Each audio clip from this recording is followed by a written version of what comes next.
Thank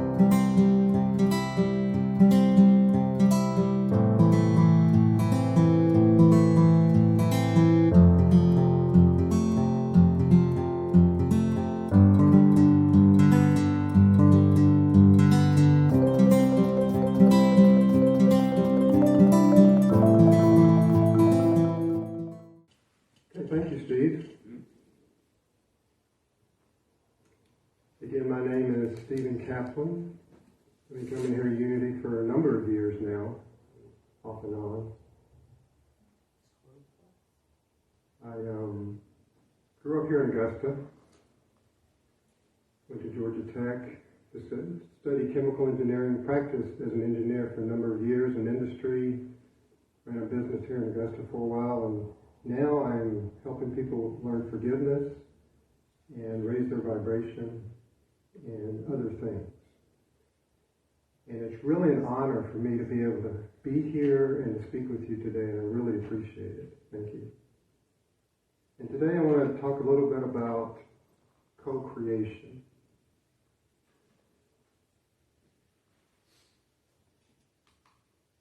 This is the Via Haftah. Via Haftah et Adonai Elachecha, B'kol levavaka, Ub'kol nafsheka, Ub'kol mildecha. Please excuse my very poor Hebrew.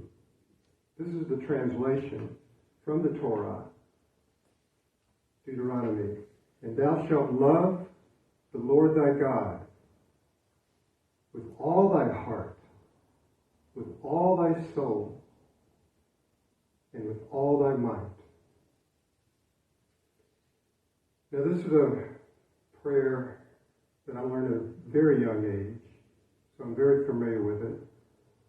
And I was surprised to see that it was in the New Testament as well.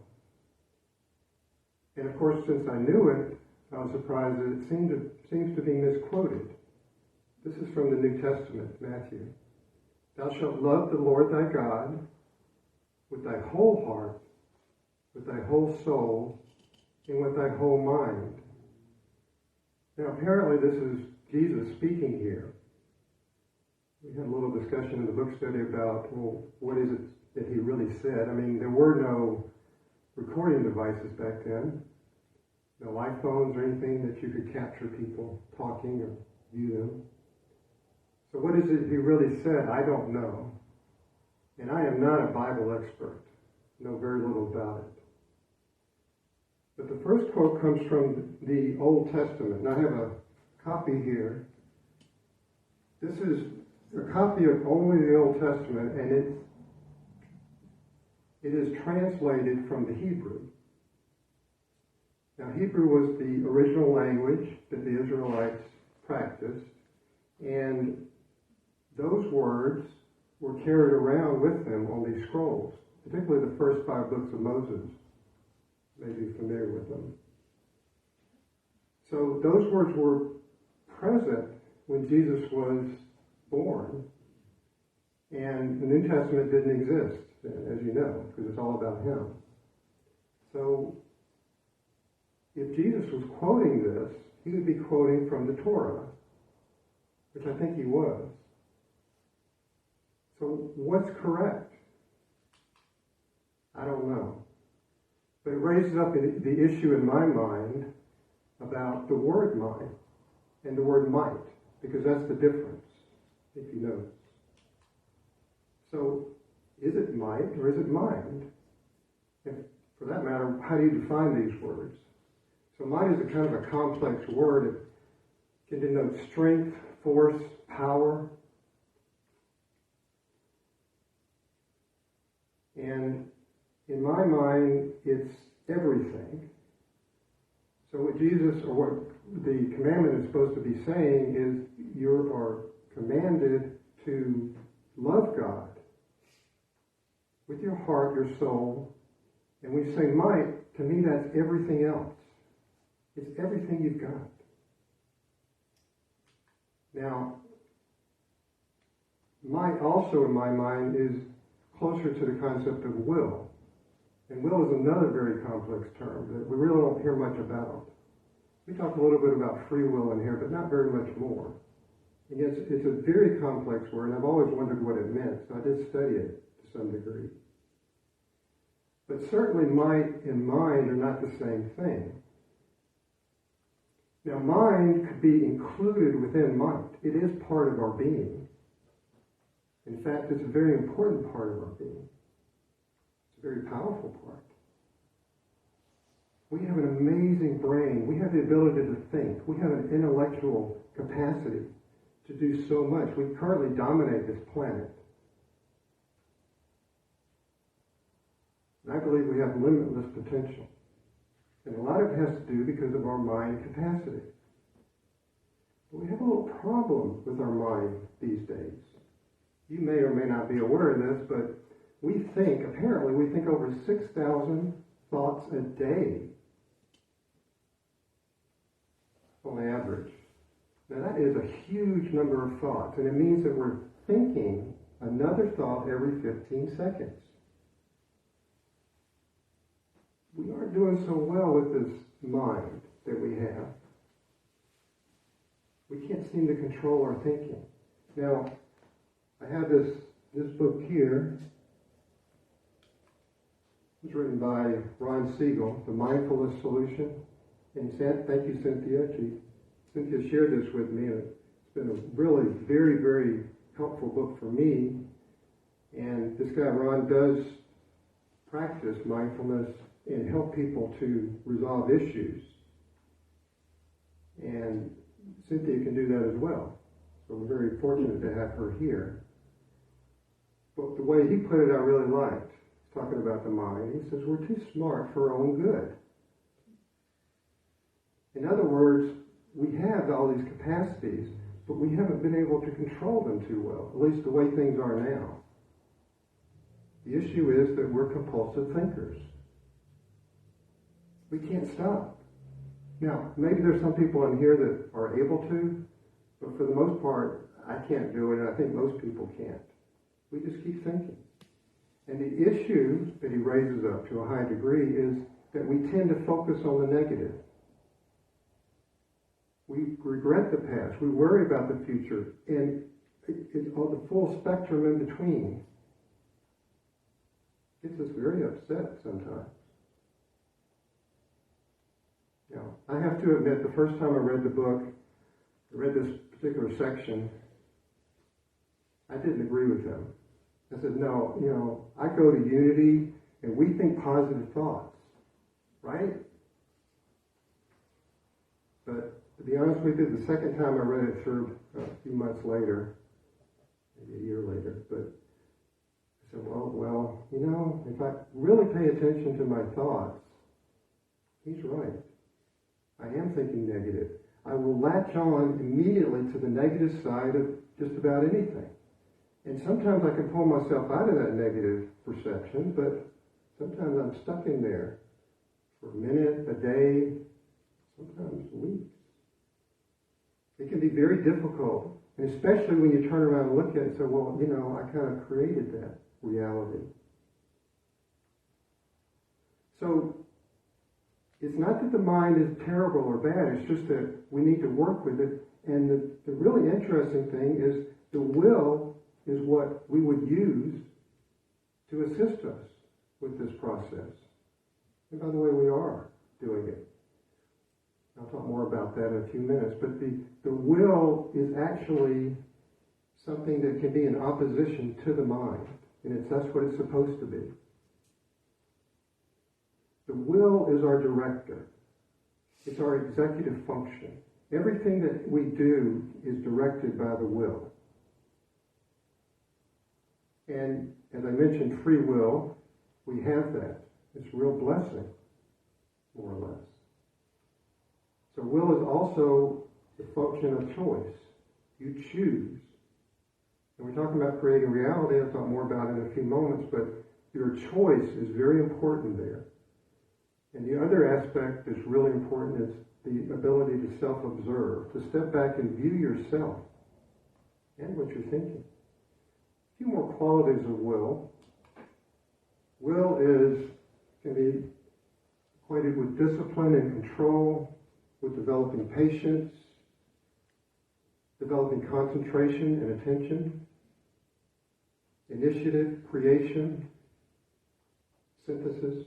Will does all kinds of things. It is a very important aspect of our being. And this guy wrote this book back in the 80s, Mark Thurston, called The Balance of Power, or Paradox of Power, excuse me. And his view was that we have spent the last 100 years or so in studying the mind and developing the mind and so forth, and the concept of will is coming forth from a spiritual point of view, and that's what's going to be for the future. And that doesn't seem to have happened, and yet maybe it is happening. Because if you look at it, when you do a lot of the mindfulness practices, you are developing your will. You develop concentration, attention. Will has a lot to do with body movement. So these mindfulness practices of yoga, Tai Chi, and so forth can be equated with the developmental process of the will. But going back, the idea of being able to self-observe is really important. Because you can step back, as I say, and observe your thoughts. And that's really, really important. Because if you can observe your thoughts, then you realize that you aren't thinking. You aren't the one that's thinking. You are the observer of your thoughts. You are not your thoughts. Who is the you that is the observer? That is your higher self. That is your God self. That is the part of you that is above your thoughts.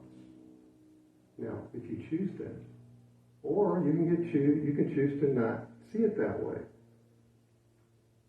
You can see it from a higher point of view or from a lower point of view, or get completely trapped in your thoughts. And Eckhart Tolle talks about the idea of the ego coming in and really controlling you more or less through your thoughts. The other aspect of the will that's really important here, as I've alluded to with our mindfulness practices, even though we don't call it will, we are developing our will, and it can be developed and strengthened. So those of you that know me know I like to talk about technical type things as well, since I have the engineering background. So I'd like to talk a little bit about will development. I also like sports, and so I brought my golf clubs to help demonstrate it. Now, pardon me? Uh-oh. Yeah, no.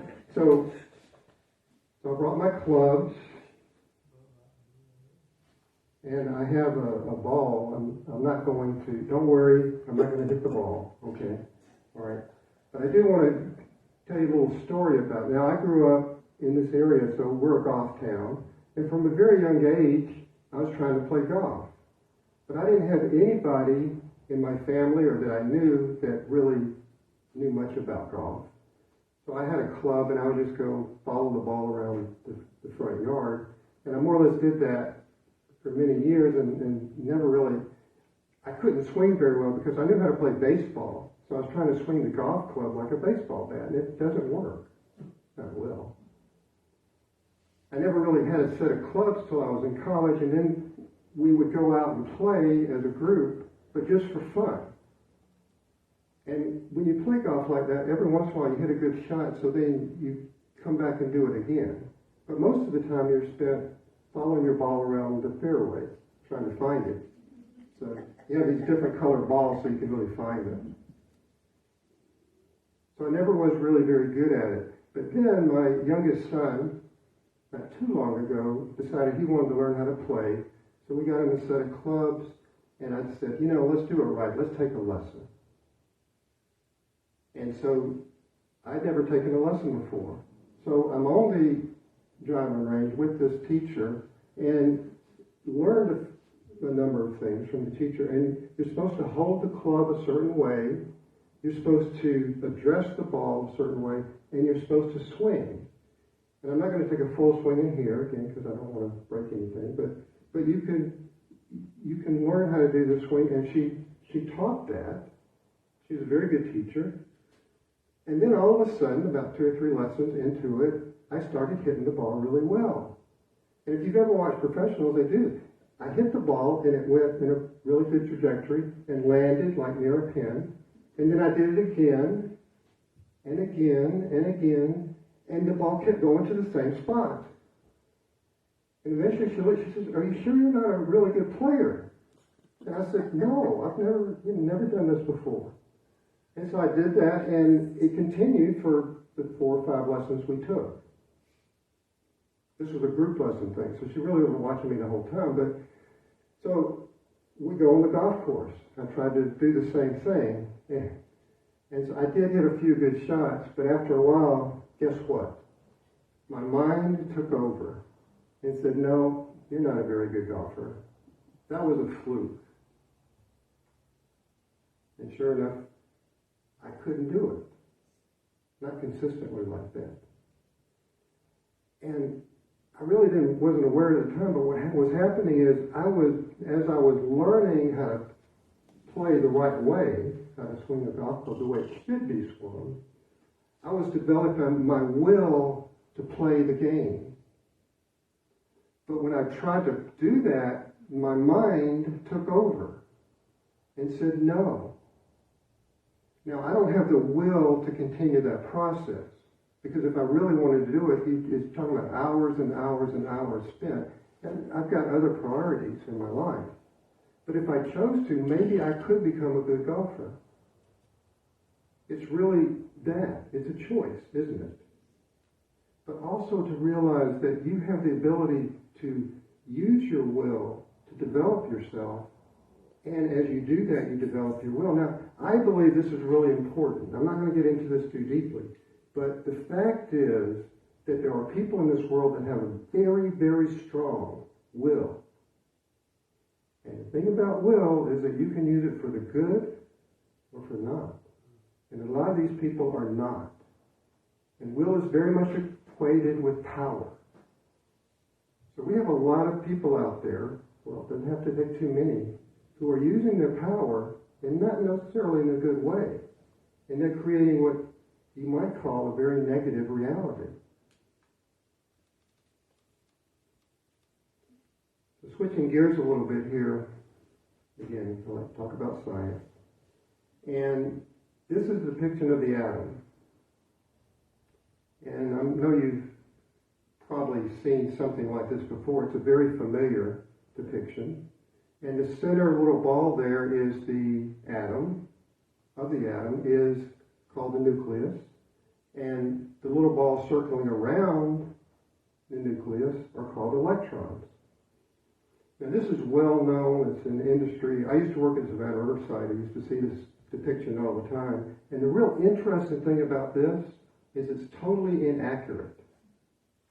It doesn't look like this at all, because the nucleus is very, very small, but the electrons, which are supposed to be circling around that, are very, very, very small. And they are very, very far away from the nucleus. And this is really hard to conceive, okay? So if I take the golf ball, so-called golf ball, and you could get that as large as the nucleus. In other words, this is the nucleus of the atom. And then if I could also have something that was about the size of the electron, now this would be very small. It might be like a grain of sand. It would be so small. But how far away would that electron be from the nucleus? And I'm not going to make a guess, but the answer is almost a mile away. Think about that. If I was holding this ball up, and then somebody else was holding the electron, they'd be a mile away. Could they even see the nucleus, the ball? They could barely see me, maybe, if they could. If it was a straight line, maybe they could see me waving my arms or something. But they would not see the ball. And if they were looking, if I would, I wouldn't see them and they wouldn't see me, whichever way we're looking. So if we could squish ourselves down to the size of the atom and see the nucleus and the electron, so-called, try to see it, there's nothing there. Literally. There's nothing there. Now this is really important because guess what? You are made of all these. Everything about you is made of atoms. Everything around us, everything in this whole universe is nothing but atoms. You think that's a solid. You think you have a solid body, and you don't. If you could take all the space out of all the atoms in your body, you would disappear. Just like that. You don't exist. But you do. At least I think you do. So the only way that I can explain this, I think anybody, because science kind of ignores it as far as I can see, is that God does it somehow. Makes nothing into something. He creates us. And if we look at the body, we can see that pretty clearly. Also, you can look at the idea that you're co-creating your body with God, if you pay attention.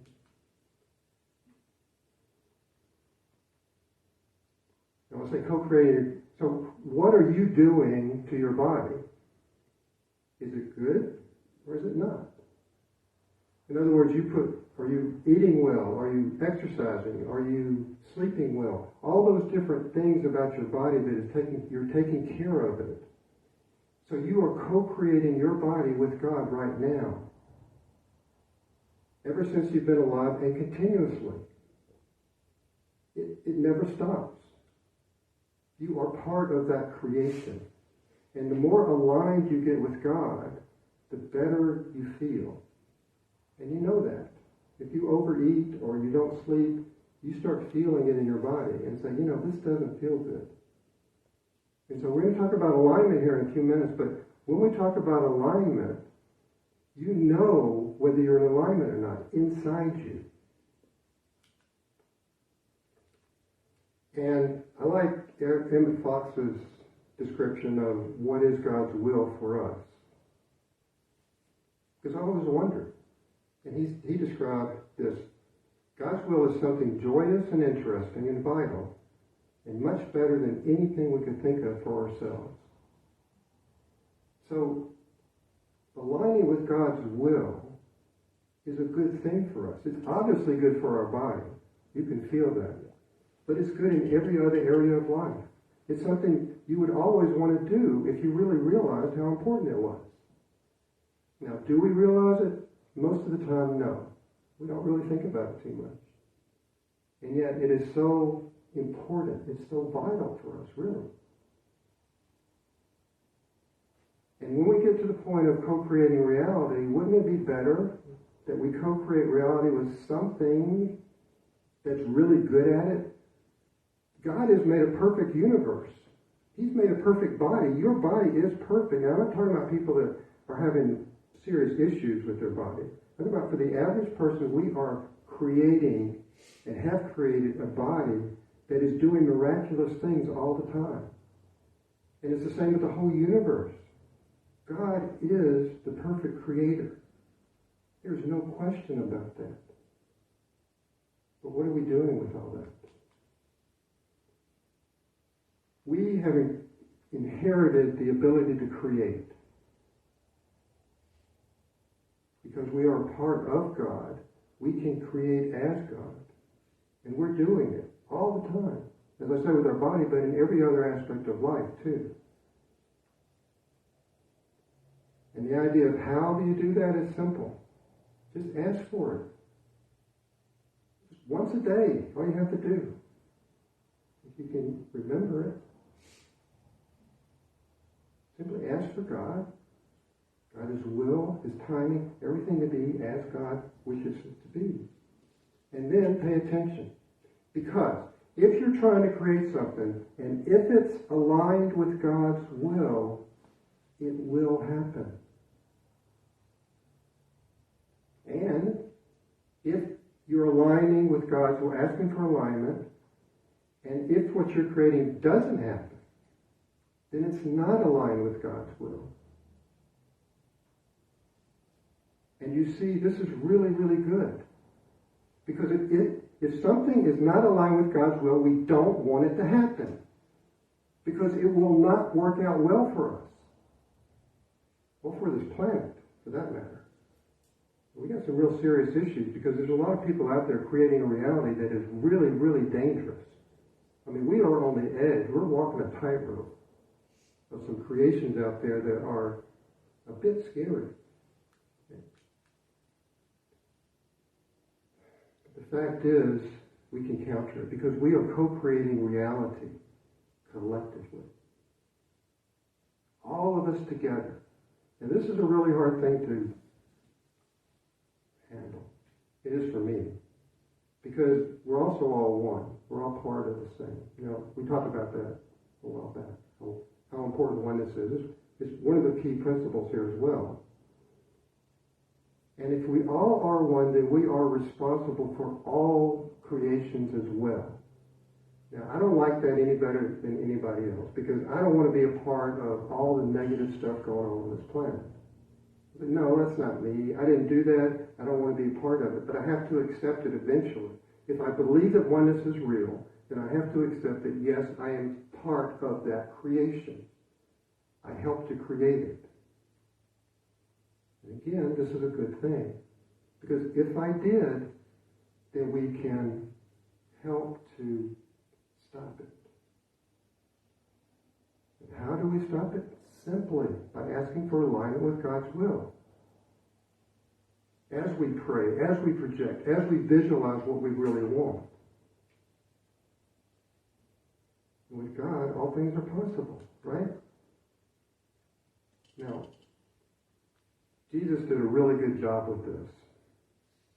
I think Jesus probably had the most powerful will ever of anyone on this planet. And will was very important to him. We're going to say the prayer in a little bit, the Lord's Prayer. Thy will be done. Here, Jesus, you're very familiar with this. Not my will, but yours be done. Everybody knows what happened to him after he said that, right? It's a really big deal. Shouldn't we be following Jesus in this, in aligning with God's will as he did? And is there any doubt that Jesus loved God? Totally, completely, with everything he had. Everything about Jesus was about love.